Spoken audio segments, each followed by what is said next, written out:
In this video, we're going to talk about how to use the economic injury disaster loan money, but more specifically, I just received guidance directly from the SBA that we're going to go over, and it talks about the distribution of assets. And then we're going to talk about an update to the EIDL advance, the $10,000, and then we're going to talk about the EIDL fraud. But before we do, if this is your first time at our channel or you haven't subscribed, click on the subscribe button at the bottom. My name is Travis Sickle, certified financial planner, helping you reach your financial goals.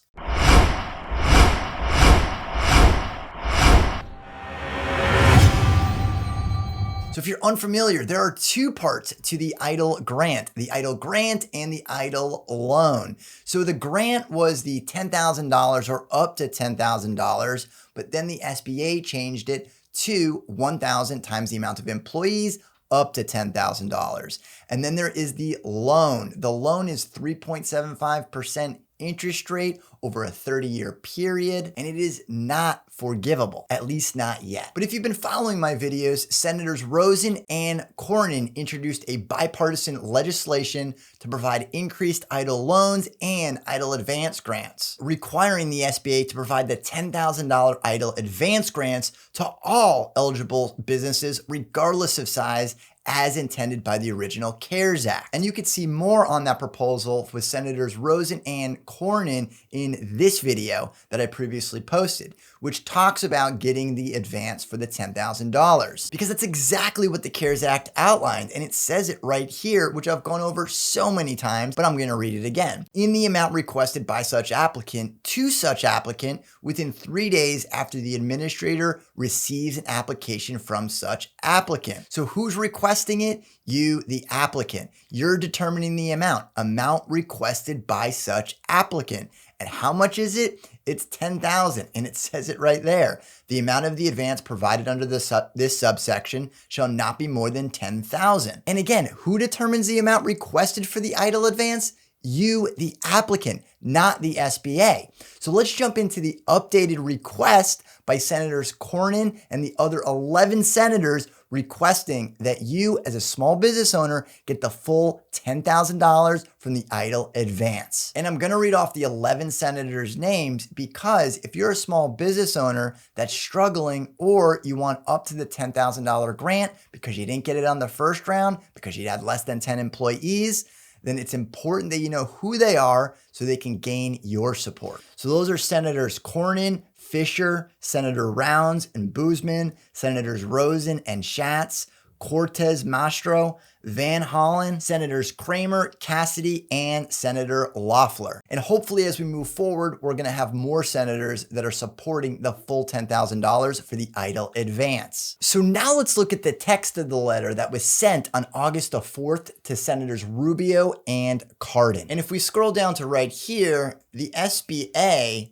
placed caps on EIDL advance grants, limiting small businesses to $1,000 per employee, up to $10,000, rather than the congressionally mandated $10,000 for every eligible small business, regardless of size. And since the CARES Act became law nationwide, the EIDL program has provided nearly 3 million small businesses worth over $160 billion in loans, and the EIDL advance program has provided 5.7 million small businesses with $20 billion in direct cash relief. And here's what the senators are asking for very clearly. What they're saying is, we ask the committee to provide robust funding for EIDL in the next coronavirus relief package, and also take steps in such legislation to ensure that the SBA cannot place caps on EIDL loans and grants below the level authorized by Congress in the CARES Act. And if you didn't catch that, the senators are asking for the SBA not to be allowed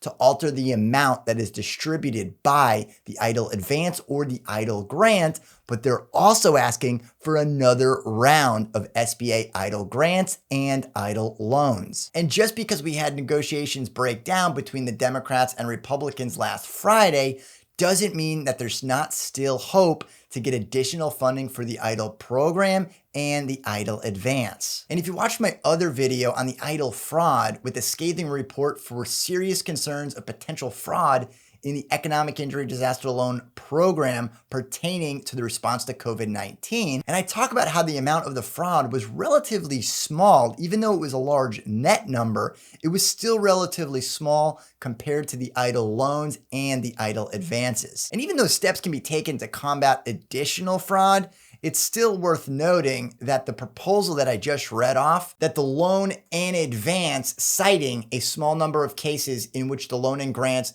may have gone to ineligible individuals. This just emphasizes the small amount of fraud, but also the fact that if you're a struggling small business, not to be fearful of the EIDL program, because if you do need the support, you should apply for the loan.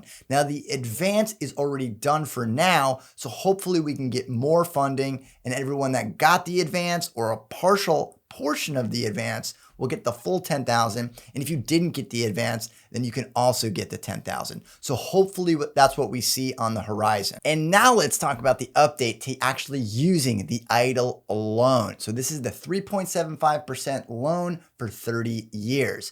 Now, one of the biggest things that I saw was the question mark on how to use the money for distributions. So if you have an S corporation or if you're an LLC and you have net profits, how do you take that money out of the business? Now, there is a paragraph in the loan documents called the limits on distribution of assets. And it says, borrower will not, without prior written consent of SBA, make any distribution of borrower's assets or give any preferential treatment, make any advance, directly or indirectly, by way of loan, gift, bonus, or otherwise, to any owner or partner or any of its employees, or to any company directly or indirectly controlling or affiliated with or controlled by borrower or any other company. Now, I called a handful of times to get clarification on this particular paragraph, but if you've called the SBA, they're kind of having a rough time with all the amount of loans that they're processing. So they're hiring a lot of new people. And unfortunately, they probably haven't all been properly trained yet or up to speed. So the result of those answers is all over the place. So I figured that if I just emailed the SBA, I would get a written response, and that should be sufficient if anything were to happen. So my question about taking money out of the S corporation as part of a distribution of profits, here's exactly what the SBA said. Thank you for contacting the U.S. Small Business Administration Customer Service Center regarding assistance related to the coronavirus COVID-19 pandemic. We understand the challenges small businesses are facing due to the massive disruption caused by the coronavirus pandemic. Please be advised, the limits on distribution of assets clause in your loan authorization and agreement does not apply to any distribution of assets made in the normal course of business, including distributions to cover tax obligations or distributions of net income in accordance with the bylaws or operating agreement of the company. It is unnecessary to obtain written consent of SBA of these types of distributions. And this is only for the distribution of assets, not the EIDL loan money. Those still have to be used for the approved expenses for the EIDL loan, which are in the plan documents. Now, the reason I was asking this is because according to the limitation of distribution of assets, it would lock up your business so you couldn't take anything out of the business, even if it was in the normal course of business. But the SBA had clarified that, so it does not lock up your business for the next 30 years, which is what a lot of people thought. And if there is any doubt or any questions to the transaction that you're trying to do, you might as well just email the SBA. And that is at disastercustomerservice@sba.gov. And as soon as I get back other responses for a series of other questions that I asked the SBA for clarification on, I'll make sure I put those in future videos. And if you have questions on the EIDL grant or the EIDL loan, go ahead and put them in the comments down below. And if you've enjoyed this video, be sure to subscribe and leave your comments down at the bottom.